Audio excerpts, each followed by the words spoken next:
नमस्कार दोस्तों, आपका स्वागत है मेरे चैनल रिसर्च विद राठी जी। मैं सविता राठी आपके सामने आज लेके आई हूँ एक ऐसी वीडियो जिसमें हम टी की क्रिटिकल वैल्यू जो हम स्टैटिस्टिकल टेबल में देखते हैं, उसको देखना बताएंगे और हम देखेंगे कि क्रिटिकल वैल्यू का क्या यूज़ होता है और इससे हम हाइपोथेसिस या फिर इंटरप्रिटेशन कैसे करते हैं। जब भी हम टी टेस्ट लगाते हैं तो उसका रिजल्ट इंटरप्रिटेशन कैसे करते हैं। ठीक है, तो वीडियो स्टार्ट करते हैं। आपको स्क्रीन पे कितनी सारी चीजें दिख रही होंगी, तो उसमें से हम एक एक के बारे में बात करेंगे। तो हमारे पास जब भी हम क्रिटिकल वैल्यू ऑफ टी या फिर टी डिस्ट्रीब्यूशन की क्रिटिकल वैल्यू देखते हैं, तो उसके लिए कौन कौन सी चीजें हमारे पास होनी चाहिए जिसकी हेल्प से हम वो देख सकते हैं। तो पहली तो है डिग्री ऑफ फ्रीडम। ठीक है, तो हमें पता होना चाहिए कि हमारी डिग्री ऑफ फ्रीडम क्या है जिसपे हमें वैल्यू देखनी है। तो ये हमारे सामने ये 1 2 3 4 5 करके ये डिग्री ऑफ फ्रीडम है और ये कहाँ तक होती है टेबल में। ये इस टेबल में 600 तक दी है, आगे इन्फिनेटिव का भी है। तो 600 तक तो आप इजीली देख सकते हो। इन्फिनेटिव में फिर सबकी 600 से ऊपर के जितनी भी वैल्यूज हैं उनके लिए फिर सेम हो जाती है जो इन्फिनेटिव वाली है। वैसे कुछ टेबल्स में जो है वो 1000 तक देते हैं, देन इन्फिनेटिव की देते हैं। ठीक है, डिग्री ऑफ फ्रीडम कैसे निकालते हैं होप आपको पता होगा, फिर भी मैं बता देती हूँ। जब हम टी टेस्ट लगाते हैं तो टी टेस्ट की डिग्री ऑफ फ्रीडम का जो फॉर्मूला होता है वो होता है D is equals D F equals to n minus 1। ठीक है, तो माना कि हमारा जो सैंपल है, हमारा सैंपल है 10, तो हमारी डिग्री ऑफ फ्रीडम कितनी हो जाएगी n माइनस 1 यानी कि 10 माइनस 1 यानी कि 9। ठीक है, तो हम यहाँ लिखते रहेंगे कि हमारी डिग्री ऑफ फ्रीडम कितनी आई 9, और हम इसको भी इसमें हाईलाइट कर लेते हैं। ठीक है, अब हम आगे चलेंगे, जो हम देखेंगे जहाँ पे टू टेल टेस्ट और वन टेल टेस्ट लिखा हुआ है। तो टू टेल्ड और वन टेल्ड, अब टू टेल्ड और वन टेल्ड मैंने अपनी पिछली वीडियो में भी आपको एनपीसी कर्व के थ्रू बताया था कि टू टेल टेस्ट का एनपीसी कर्व कैसा होता है और वन टेल टेस्ट का कैसा होता है। तो बेसिकली तीन तरीके के एनपीसी कर्व होता है। एक जो होता है वो होता है टू टेल टेस्ट के लिए, ये बेल शेप का, ये जो दोनों तरफ स्क्यूनेस इसकी इक्वल होती है, यहाँ पे बीच में 0 होगा, ये होगा इसका क्रिटिकल वैल्यू, ये हो जाएगा इसका रिजेक्शन रीजन, यहाँ पे मैं आर लिख दे रही हूँ रिजेक्शन रीजन के लिए, ये हो जाएगा इसका नॉन रिजेक्शन रीजन, और इधर सेम ये क्रिटिकल वैल्यू और ये हो जाएगा इसका रिजेक्शन रीजन आर। ठीक है, ये सी लिखा हुआ है क्रिटिकल, तो यहां से लेके यहां तक ये नॉन रिजेक्शन रीजन है। अब जब भी हम हाइपोथेसिस फॉर्म करते हैं तो एक करते हैं नल हाइपोथेसिस, दूसरी करते हैं अल्टरनेटिव हाइपोथेसिस।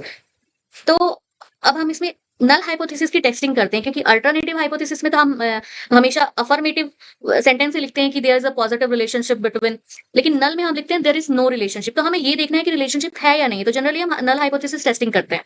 तो हमारे पास ये हमने टू टेल टेस्ट के लिए लिया है। अब हम लेवल ऑफ सिग्निफिकेंस की बात करें तो 0.05% जो है जनरली यही यूज किया जाता है ह्यूमैनिटीज में, और साइंसेज में 0.1 या फिर 0.2 भी। 98% एक्सपेरिमेंट में लेवल ऑफ कॉन्फिडेंस होता है, और ह्यूमैनिटीज में 95% लेवल ऑफ एक्यूरेसी और confidence you can see as well as your according to your statistical needs. ठीक है, तो हम यहाँ पे 0.05 लेवल पे देखेंगे। हमारा डिग्री ऑफ फ्रीडम था 9, हमारा टू टेल टेस्ट है और उसमें हम 0.05, तो ये हो जाएगा ये वाला 5%, क्योंकि हमने 95% बोला है तो 95 यानी कि 5% बचा, तो हमारा ये टू टेल्ड में ये आ जाएगा।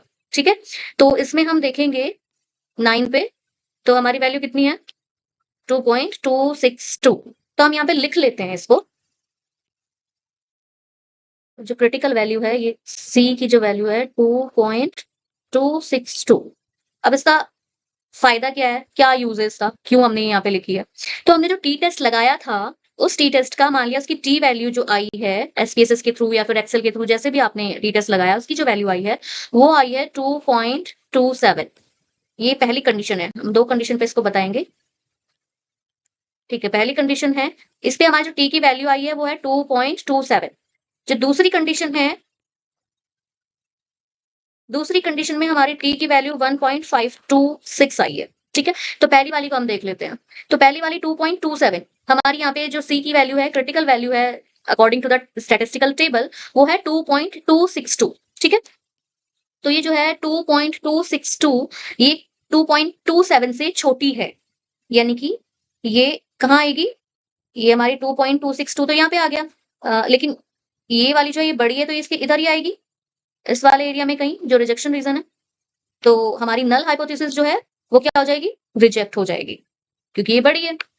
लेकिन अगर दूसरी कंडीशन हमारी टी की वैल्यू 1.526 है, ये 2.262 से छोटी है, तो ये कहीं ना कहीं इस वाले रीजन में आएगी, और ये वाला रीजन कौन सा है, नॉन रिजेक्शन। तो हमारी जो नल हाइपोथेसिस है this is failed to reject, या फिर हम इसको कहेंगे एक्सेप्ट हो गई, नल हाइपोथेसिस एक्सेप्ट हो गई हमारी।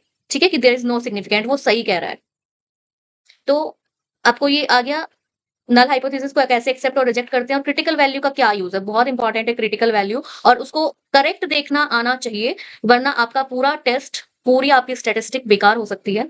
आपका पूरा रिसर्च जो है उसका इंटरप्रिटेशन उसके अकॉर्डिंग जो भी करोगे, जो भी रिजल्ट्स आएँगे, फाइंडिंग्स, वो सब गलत होंगी, ठीक है? अब ये हमने टू टेल्ड टेस्ट के लिए बताया। अगर हम वन टेल्ड टेस्ट की बात करते हैं, वन टेल्ड में हमारी एक होती है राइट टेल्ड और एक होती है लेफ्ट टेल्ड। तो जो राइट टेल्ड का जो एनपीसी कर्व होगा उसमें राइट की तरफ थोड़ी स्क्यूनेस होगी, ऐसे। ये आपका यहाँ पे क्रिटिकल वैल्यू आएगी और ये आपका रिजेक्शन रीजन हो जाएगा, ठीक है? पॉजिटिव, यहाँ पे 0 होता है। ये आपका नॉन रिजेक्शन रीजन रहेगा। ये हो गया आपका राइट टेल के लिए। अब लेफ्ट टेल के लिए ये जो आपकी स्क्यूनेस है, ये स्क्यूनेस आपकी राइट की तरफ हो जाएगी, ठीक है? ऐसे। तो ये आपका इधर रिजेक्शन रीजन हो जाएगा और ये आपकी क्रिटिकल वैल्यू हो जाएगी। होप आपको समझ में आएगा, ये नॉन रिजेक्शन है। तो अब आप देख सकते हैं कैसे भी आप राइट टेल्ड में, लेफ्ट टेल में, या फिर आपका टू टेल टेस्ट का जो भी लेवल ऑफ सिग्निफिकेंस आपने अपनी रिसर्च में पहले से दिया हुआ है, उसके अकॉर्डिंग आप अपनी डिग्री ऑफ फ्रीडम को और उसकी क्रिटिकल वैल्यू ऑफ टी जो भी है वो आप इस स्टैटिस्टिकल टेबल में फाइंड आउट कर सकते हैं। देन अकॉर्डिंग आप अपनी हाइपोथेसिस को इंटरप्रेट करके लिख सकते हैं अपने रिजल्ट को। मेरी वीडियो देखने के लिए थैंक यू। आज की वीडियो यहीं खत्म करते हैं, और आपको कोई भी इस टॉपिक में प्रॉब्लम है तो आप मुझे कमेंट करके बता सकते हैं। Thanks for watching.